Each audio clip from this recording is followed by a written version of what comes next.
رہبر اعلیٰ ہیں، انہوں نے کہا کہ ہم اپنی اس تحریک کو باقی رکھیں گے اور یہ تحریک ثابت قدمی کے ساتھ چلتی رہے گی۔ صہیونی حملے صرف یمن پر نہیں بلکہ فلسطین، عراق، لبنان، شام اور ایران میں بھی غیر فوجیوں اور بچوں پر ہو رہے ہیں۔ یعنی یہ حملے صرف یمن تک محدود نہیں ہیں۔ بدر الدین الحوثی کا کہنا ہے کہ یہ حملے ایران پر بھی ہو رہے ہیں، یہ عراق پر بھی ہو رہے ہیں، فلسطین پر بھی ہو رہے ہیں، یہ شام پر بھی ہو رہے ہیں اور دیگر علاقوں پر بھی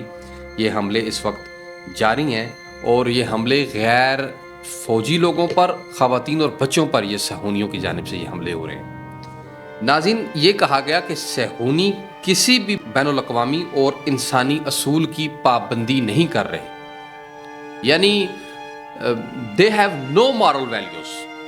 ان کے اندر انسانی کوئی بھی کسی قسم کی ایک لمحے کے لیے بھی کوئی انسانیت کے لیے کوئی ان میں احساس موجود نہیں رہا۔ وہ نہ بین الاقوامی انسانی حقوق کو دیکھ رہے ہیں، ان کو بھی پائمال کر رہے ہیں، اور وہ انسانی حقوق کی دھجیاں بکھیر رہے ہیں۔ اور اگر میں اس بات کو بدر الدین الحوثی کی بات کو آگے لے کر چلوں تو میں یہ کہوں گا کہ صہیونی نہ صرف انٹرنیشنل جو ہیومن رائٹس ہیں ان کی دھجیاں بکھیر رہے ہیں، بلکہ ساتھ ساتھ وہ مکمل طور پر جو ان کے بڑے بڑے یہ ورلڈ بینک بنا ہوا ہے، یہ IMF بنا ہوا ہے، یہ انسانی حقوق کی UN کی تنظیمیں بنی ہوئی ہیں، یہ بڑے بڑے جو دنیا کی کھڑپینچ بنے ہوئے ہیں، یہ بھی ان کے کنٹرول میں ہے، اور یہ بھی نہیں کہہ رہے کہ بھائی کیا کر رہے ہو تم۔ اس وقت BBC کی رپورٹ میں نے دیکھی جس میں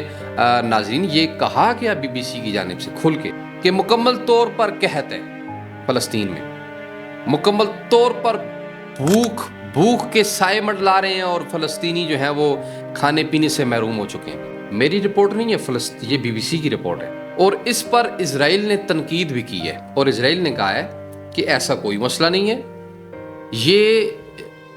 بنیادی طور پہ اس طرح کی رپورٹس پیش کرنا دراصل میں حماس کے اس کی جو سٹانس ہے اس کو تقویت دینے کے برابر ہے یہ بات کرنا۔ یعنی اسرائیل کے مطابق کوئی بھوک نہیں ہے فلسطین میں، کوئی انسانی حقوق کی خلاف ورزی نہیں ہو رہی، کچھ بھی مسئلہ نہیں ہے، بلکہ اگر آپ فلسطین کے مظلوموں کی بات کریں گے، آپ فلسطین کے بھوکے بچوں، بھوکی خواتین، بھوکے بزرگوں کی بات کریں گے تو آپ بنیادی طور پہ حماس کی جو ہے وہ حق میں بات کر رہے ہیں۔ یہ کون سی انسانیت کی بات ہے بھائی؟ حماس ٹھیک ہے، حماس غلط ہے، حماس بری ہے، حماس اچھی ہے، ہم اس کھاتے میں 1 منٹ کے لیے نہیں پڑتے۔ ہم صرف اور صرف نیتن یاہو صاحب آپ سے یہ پوچھنا چاہ رہے ہیں، پوری دنیا کے لوگ مجھ جیسے تمام مسلم اور غیر مسلم جو کہ انسانی حقوق کی بات کرتے ہیں وہ پوچھ رہے ہیں کہ ہمیں یہ بتائیں جناب عالی کہ ہم جس وقت وہاں کے بھوکوں کی بات کریں، ہم جس وقت وہاں کے مظالم کی بات کریں تو آپ فوراً کہہ دیتے ہیں کہ آپ حماس کی حمایت کر رہے ہیں۔ ہمیں ضرورت ہی کیا ہے؟ ہم آپ سے یہ پوچھ رہے ہیں کہ آپ یہ بتائیں کہ وہاں پہ جو اتنی بڑی بھوک اور افلاس سے شہادتیں ہو رہی ہیں، جو بچے مر رہے ہیں، جو خواتین مر رہی ہیں، اس کا جواب کون دے گا؟ آپ نے اگر کوئی پلاننگ کرنی ہے اپنے دشمن کے خلاف، جو کہ آپ کا دشمن ہے آپ کے نزدیک، نیتن یاہو صاحب میں آپ سے مخاطب ہوں، آپ سمجھتے ہیں کہ حماس ہمارا بہت بڑا دشمن ہے، اگر آپ نے اس کا مقابلہ کرنا ہے تو کسی ایسی اسٹریٹجی سے کرو کہ جس سے کم از کم ان بھوکوں اور ان بچوں کا نقصان تو نہ ہونا۔ اس جنگ کے اندر یہ بھی نہیں دیکھ رہے کہ یہ بچے اور بھوکے ان کے، آپ کو پتہ ہے کہ غزہ کی پٹی کے اوپر اس وقت ہزاروں کی تعداد میں ٹرکس موجود ہیں لیکن وہ یہاں نہیں آ پا رہے، اس وجہ سے کہ حماس کو کوئی مسئلہ نہ ہو جائے، حماس کو اس چیز سے کوئی فائدہ نہ ہو۔ وہ نیچے غاروں میں بیٹھے ہوئے ہیں، وہ اگر آپ اتنے بڑے چیمپئن ہیں دنیا کے اور آپ کے پاس اتنی بڑی فوج موجود ہے اور سپر پاور آپ کے ساتھ کھڑی ہے،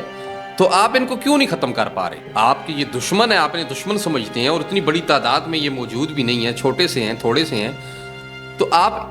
جنگ کے معیارات کو دیکھیں۔ اگر آپ نے جنگ کرنی ہے تو وہ جنگ کسی معیار پر ہوتی ہے، انسانی حقوق کے اوپر جنگ ہوتی ہے۔ آپ انسانی حقوق کو پڑھیں نا، UN کے چارٹر آف وار کو پڑھیں نا، وہ کیا کہتے ہیں؟ UN کا جو چارٹر آف وار ہے، جو سیکشن آف وار ہے، جو ان کا پورا ایک مضمون لکھا ہوا ہے وار کے اوپر، اس میں تو کہا گیا کہ بچوں پر بھی ظلم نہیں کرنا، اس میں کہا گیا کہ نہتے لوگوں پر جن کے پاس اسلحہ موجود نہیں ہے ان پر ظلم نہیں کرنا، اس میں کہا گیا کہ خواتین پر ظلم نہیں کرنا، فصلوں کو تباہ نہیں کرنا، لوگوں کی املاک کو تباہ نہیں کرنا، آپ اس جنگ میں ان چیزوں پر عمل پیرا ہونے پر فیل ہو چکے ہیں، اور آپ کو یہ دیکھنا چاہیے نیتن یاہو صاحب۔ ناظرین، اس کے علاوہ انصار اللہ کے رہنما عبد المالک بدر الدین الحوزی نے اپنی قوم سے خطاب میں جب یہ شہادتیں ہوئیں پارلیمنٹیرینز کی، تو اس کے بعد یہ اہم جملہ کہا تمام امت مسلمہ کے لیے، وہ سنیے گا، وہ یہ تھا کہ صہیونی حکومت پوری امت اسلامیہ کے لیے خطرہ ہے، اور فلسطین اور غزہ میں اس کے جرائم سنجیدہ رد عمل کے متقاضی ہیں، اور ساتھ میں یہ کہا کہ ہماری عوام نے جس راستے کا انتخاب کیا وہ عزت، شرافت اور کرامت کا راستہ ہے۔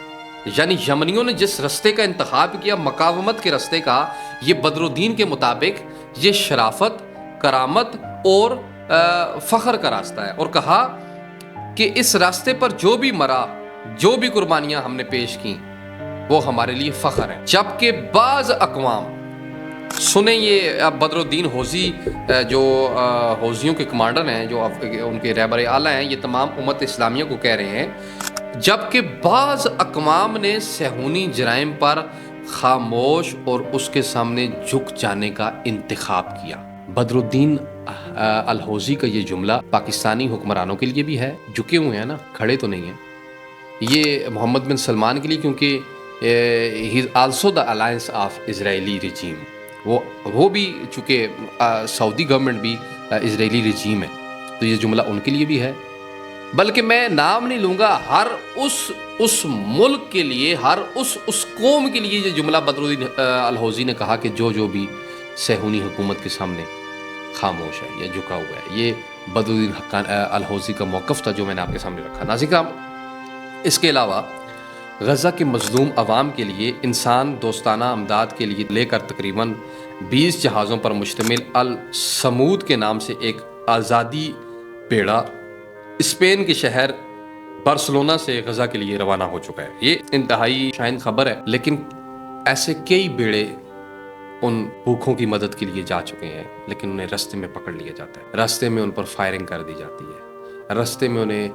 قیدی بنا لیا جاتا ہے۔ اور ایک ہی بات غاصب حکومت کی جانب سے کی جا رہی ہے، کیونکہ یہ حماس کے لیے اسلحہ لے کر جا رہے ہیں، حماس کی بیانیے کو تقویت دے رہے ہیں، تو لہٰذا ان کو پکڑ لو۔ یہ کیا بات ہے بھائی؟ کوئی چینل اگر ان بھوکھوں کے لیے آواز اٹھائے تو تم کہتے ہو کہ یہ حماس کا چینل ہے۔ کوئی نیوز والا ان کے خلاف یہ جو مظالم تم لوگ کر رہے ہو اس کے حوالے سے بات کرے تو تم ان کو بند کر دیتے ہو کہ یہ حماس کی ہم بات ہی نہیں کرتے۔ اس کو نکالو، اس پوری ویڈیو میں سے حماس کو نکالو۔ ہم اس کی نہ تائید کر رہے ہیں نہ اس پہ تنقید کر رہے ہیں، اس کو ایک منٹ کے لیے سائڈ پہ کرتے ہیں۔ وہ دنیا کے نزدیک، تمہارے نزدیک وہ دہشت گرد تنظیم ہے، اور تم نے تمام پلیٹ فارمز اس کی حمایت میں بات کرنے کو دہشت گردی کی موقف قرار دیا ہوا ہے۔ ہم اس پہ بات نہیں کرتے۔ ہم یہ کہتے ہیں کہ وہ جو فلسطینی مظلوم لوگ ہیں ان کا کیا جرم ہے؟ وہ تو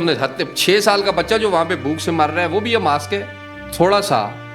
انسانی حقوق کے جو بڑے بڑے چیمپئنز ہیں ان کو بھی اس طرف ان بچوں کی آو بقا سننی چاہیے، اور اس پر ضرور نیتن یاہو سے بات کرنی چاہیے۔ کئی جہازوں پر مشتمل اس بیڑے پر فلسطینی جھنڈے نصب ہیں۔ دنیا کے 10 ملکوں کے انسانی حقوق کے سینکڑوں کارکنان ان جہازوں میں موجود ہیں، اور غزہ کا محاصرہ توڑنے کے لیے یہ جہاز اپنی راستے کی جانب گامزن ہے۔ غریب اور بھوکے فلسطینیوں کے لیے یہ ایک آس ہے، اور یہ الصمود نامی بحری بیڑا جس میں 20 بحری جہاز موجود ہیں، اس وقت غزہ کے مسلمان اس بیڑے کی جانب دیکھ رہے ہیں۔ ناظرین، اپنے قیمتی رائے کمنٹ سیکشن میں ضرور دیجیے گا۔ ملتے ہیں ایک نئی ویڈیو میں، چینل سبسکرائب کیجیے گا۔ بہت شکریہ، خدا حافظ۔